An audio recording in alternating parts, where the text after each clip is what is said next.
My estranged father donated a $2 million grant, unknowingly to me. Now, I've reclaimed my legacy by giving it all away to help others build theirs. My name is Rachel Palmer, and I'm 37 years old. Just last week, I attended a professional gala where I was being honored for my work in research and education. It was a night I'd anticipated for weeks, a celebration of everything I'd built over the years, but as fate would have it, the moment I stepped into the restroom to catch my breath, I came face to face with someone I hadn't seen in nearly 15 years, my mother. She was standing at the sink, reapplying her lipstick. Every bit the poised socialite I remembered. For a fleeting moment, I wondered if she'd recognize me. But then her eyes flicked up to the mirror, locking onto my reflection. Her hand froze mid-motion, and I saw her jaw tighten. "Rachel," she said, her voice cool and detached. As if we'd run into each other at a country club instead of a restroom after 15 years of silence. "I didn't expect to see you here." I steadied myself, gripping the edge of my clutch. "I could say the same." I replied evenly. "What brings you here?" She turned to face me, her posture as rigid as ever. "Your father and I were invited. Of course, we've always supported organizations focused on education." "And you," she added, her tone laced with mild curiosity. "I'm being honored tonight," I said, meeting her gaze.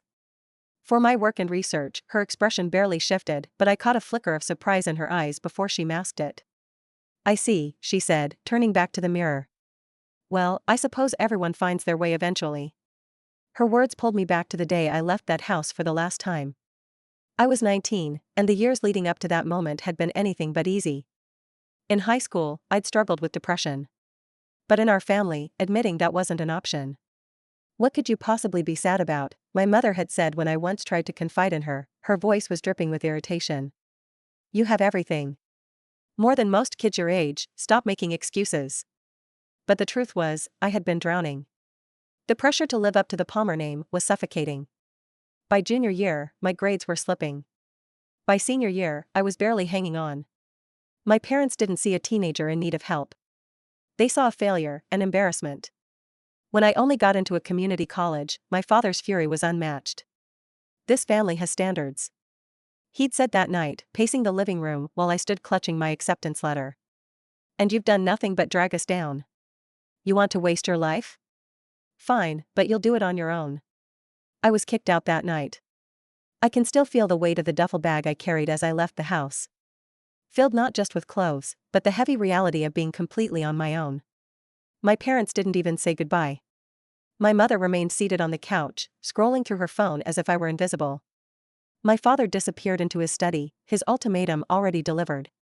For the first few weeks, I crashed on a friend's pull-out couch while I figured out my next steps. Community college wasn't glamorous, but it was mine. I worked part-time at a diner to cover tuition and rent, scraping by until I could afford a tiny studio apartment. It was a grind, balancing classes, shifts at the diner, and the relentless voice in my head that whispered I was a failure. But for the first time, I could breathe, even if the air felt thin. That first year was a blur of late-night study sessions and endless shifts, but it also brought something unexpected: hope. I decided to study chemistry, partly because I loved it, and partly because I wanted to prove to myself, and maybe even to them, that I could excel at something difficult. It wasn't easy. My high school grades had been mediocre, and I felt like I was starting from behind. But for the first time in years, I wasn't crushed under their expectations. I could focus on learning. I still remember my first chemistry exam. I had spent weeks preparing, poring over every formula, every reaction, until I could practically recite them in my sleep. When the professor handed back the graded tests, I hesitated, terrified to look. But there it was, a 92%. I nearly cried right there in the classroom. It wasn't perfect, but it was mine. I'd earned it. That small victory felt like the first step toward rebuilding myself after everything had fallen apart. Over the years, I evolved in ways I never expected. College wasn't easy, but I learned how to work for what I wanted. The more I gave, the more I grew. By the time I finished my associate's degree, I wasn't just a student anymore, I was someone who had learned how to fight for her place in the world. When I transferred to a 4-year university, the obstacles didn't stop, but I had learned how to face them head-on. The shy, insecure girl who barely scraped by in high school was gone. In her place was someone who could stand in front of a class, explain complex concepts, and hold her own. Chemistry, which had once been a daunting challenge, became my passion. I didn't just want to pass anymore, I wanted to excel. To prove that I wasn't the failure they thought I was, while juggling part-time work, I also interned at local research labs, gaining hands-on experience that eventually led to a life-changing opportunity: becoming a lead researcher at a nonprofit dedicated to advancing science education. It wasn't just a job, it was a mission. I wanted to create a space where other kids, the ones who were told they weren't good enough, could find their way too. Graduating with my bachelor's degree was supposed to be a triumphant moment, but when the day arrived, I realized something painful. My parents hadn't even called, not to congratulate me, not to ask about my plans, nothing. My father, the owner of a massive fertilizer company, had more money than he knew what to do with. He and my mother lived in a mansion, hosted extravagant parties, and rubbed elbows with politicians and CEOs. But for all their wealth, they'd never taken an interest in me unless it was to criticize. Even after I graduated with honors, after working tirelessly to get where I was, I didn't exist in their world. To them, I was a reminder of their failure, an inconvenient blemish on their perfect lives. It stung more than I wanted to admit. I had hoped, maybe foolishly, that they'd at least acknowledge my hard work, but they didn't. It was as if I had never mattered to them. That realization hit harder than I expected. The only family member who came to my graduation ceremony was Aunt Lydia, my mother's younger sister. Lydia was the black sheep of the family, shunned for being too eccentric. But she'd always been kind to me. She was the one person who remembered my birthday even when my parents pretended I didn't exist. When I saw her in the crowd, waving excitedly from the back, a lump formed in my throat. After the ceremony, I found her waiting in the parking lot with a huge bouquet of flowers. "You did it, kid," she said, pulling me into a tight hug. "I'm so proud of you." It wasn't much, but it was enough. It wasn't the cold silence I'd grown used to. Aunt Lydia reminded me that family didn't have to mean perfection and that love could come from unexpected places. She didn't care that I hadn't followed the straight path my parents wanted for me. She cared that I'd made it no matter the hurdles. A few months after graduation, while wrapping up a research project at the university, one of my professors, Dr. Collins, pulled me aside. He was an old-school chemist who spoke about the periodic table like it was poetry. He had noticed my work ethic and persistence. "Rachel," he said, his voice calm and thoughtful, "I've been in touch with some colleagues at Oxford University. They're offering a research opportunity in environmental chemistry, and I think you'd be a perfect fit." At first, I thought he was joking. Oxford? One of the most prestigious universities in the world? Me? But Dr. Collins insisted, "This isn't just a job." He said, "It's a chance to make real contributions to the field. You've earned this, don't let fear hold you back." His words stayed with me as I filled out the application. I applied hesitantly, not fully believing it could happen. The process was rigorous, and I doubted I'd make the cut. But weeks later, an email arrived: "We are pleased to inform environmental chemistry at Oxford University." I was stunned. Moving to England felt like stepping into an entirely new world.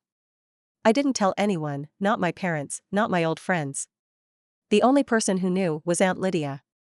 A few days before I left for England, I called Aunt Lydia. She was the only person I trusted with the truth. "You've worked too hard to let anything hold you back," she said, her voice steady and encouraging. "Do this for yourself, Rachel." She understood why I needed to disappear, to escape the shadows of my past and carve out a future without the weight of anyone's expectations hanging over me. I asked her not to tell anyone where I was going. I didn't want them to find me, or worse, drag me back into their world of judgment and indifference. So, with nothing but a backpack and a faint hope for a new beginning, I boarded a plane to Oxford. Settling into a tiny flat in the heart of the city, I threw myself into my work. The first few weeks were a blur of adjustment: the language, the culture, the isolation. But as I immersed myself in my research, I began to feel at home. I was part of something bigger now, working on projects that truly mattered. Projects with the potential to make a real impact on the world. Chemistry was no longer about proving myself to my parents or anyone else. It was about changing the future. Over time, I completed my master's degree, and the momentum of my research carried me forward. Driven by a newfound confidence, I applied for a PhD.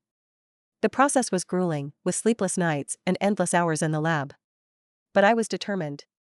I had found my place at Oxford, and I wasn't turning back. Years later, I earned my doctorate. Establishing myself as a respected researcher in the field of environmental chemistry, the culmination of my journey felt surreal. Especially when I was offered a position as a professor at the University of Cambridge. Cambridge, one of the world's most prestigious institutions, it felt like a dream I had never dared to chase. Not because I didn't think I was capable, but because it seemed too far removed from the girl I had once been. At Cambridge, I found a new passion in teaching and mentoring, guiding the next generation of scientists. Sharing the knowledge and resilience I had gained brought me a sense of fulfillment I hadn't anticipated. Standing at the front of a classroom, commanding respect and attention, I often thought of the shy, uncertain girl I had been. That girl had grown into someone I was proud of. Still, a part of me sometimes glanced over my shoulder, wondering if anyone back home knew where I was or cared enough to find out. My parents had never reached out, not a single call, letter, or email since I left. It was as though I had been erased from their lives. Did they ever think about me? I told myself it didn't matter. I had built my life without them. And their silence only proved how unnecessary their approval had been. But when I saw my mother in that bathroom mirror, the weight of our history came crashing back. Her dismissive words, "Everyone finds their way," eventually rattled in my mind. Did she really believe that? Did she even care about the years I'd spent clawing my way toward the future I had dreamed of? I thought about all the times they'd told me I wasn't good enough. About the cold silence when I left their house, and the years of absence since. It felt like a lifetime ago. But standing there, the bitterness was as sharp as ever. I had worked so hard, leaving everything behind. Moving to England, earning my master's and PhD, becoming a professor at Cambridge. And here she was, treating my accomplishments like an afterthought. Like they didn't matter. Like I didn't matter. When she walked out of the bathroom, poised and distant, I felt a pang of something between anger and release. Watching her disappear back into the crowd, I realized how far I had come. I didn't need her approval. I didn't need their approval. I had built a life on my own terms. And that was enough. The gala began shortly after. Of conversation and the clinking of glasses filled the air as I tried to shake off the weight of our encounter. This was my night. The moment I had worked for, fought for, I took a deep breath and stepped into the ballroom, where my name was called. Rachel Palmer, honored for her groundbreaking contributions to education and sustainable chemistry. The applause was deafening as I walked to the stage. The lights bore down on me, illuminating the sea of well-dressed guests. As I stood there, the gravity of the moment hit me. This wasn't just about my work. It was a declaration to the world, to myself, and to anyone who had doubted me. I had proven that I was more than the girl my parents tried to mold and dismiss. I had become someone entirely my own, and that, above all else, was enough. This was it.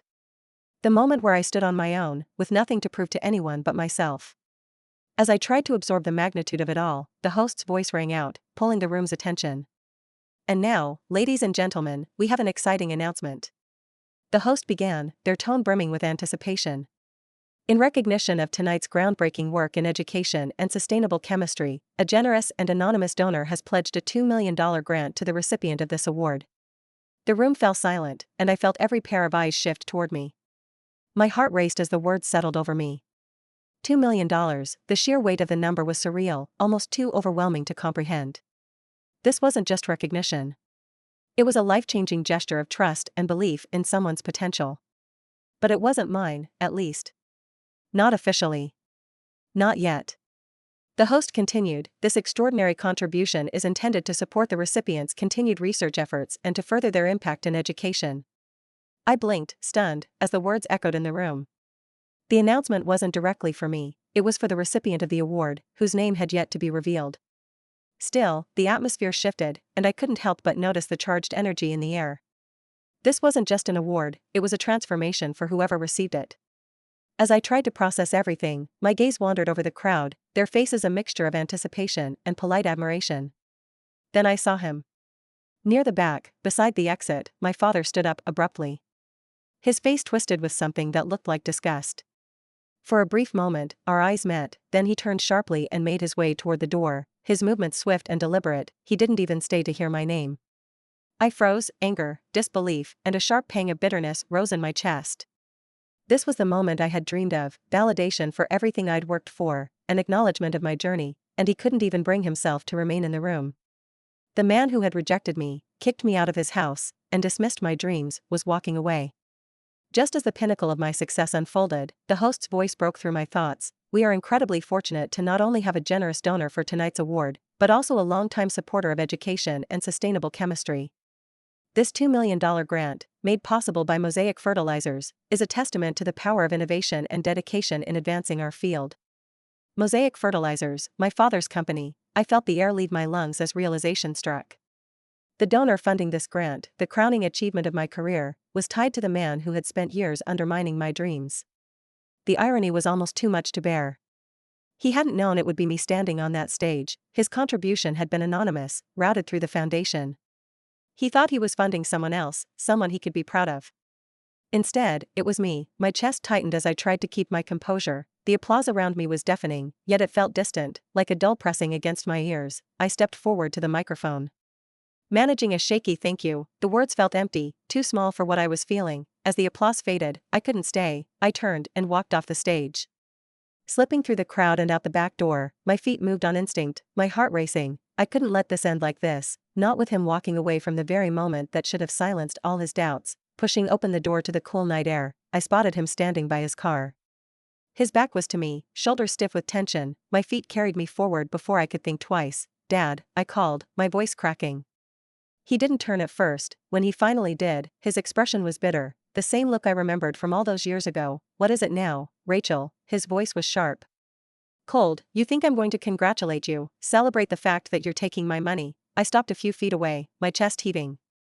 "I didn't know it came from you," I said evenly, "and I didn't ask for it." He sneered. "No? Well, it's yours now, enjoy it, but it doesn't change a thing. You're still the failure I kicked out of my house. No grant, no award will fix that." The words hit me like a slap, but this time, they didn't cut as deep. I looked him in the eye, steady and unflinching. "I don't need it to. I built my life without you, and I'll keep building it. This grant isn't about you, it's about what I've earned." For a moment, he said nothing, then, with a dismissive shake of his head, he turned and got into his car. I stood there as he drove away. The sound of the engine fading into the distance. That night, I made a decision. The $2 million grant wasn't my victory, it was a reminder of everything I had left behind. I donated the entire amount, every last cent, to fund scholarships for underprivileged students. They deserved a chance to create their own future, free from the burdens of judgment and expectation. As I pressed the final confirmation on the donation, I felt a quiet sense of peace. My father's money didn't define me, his approval didn't validate me, my legacy would be my own, and that was worth far more than any grant.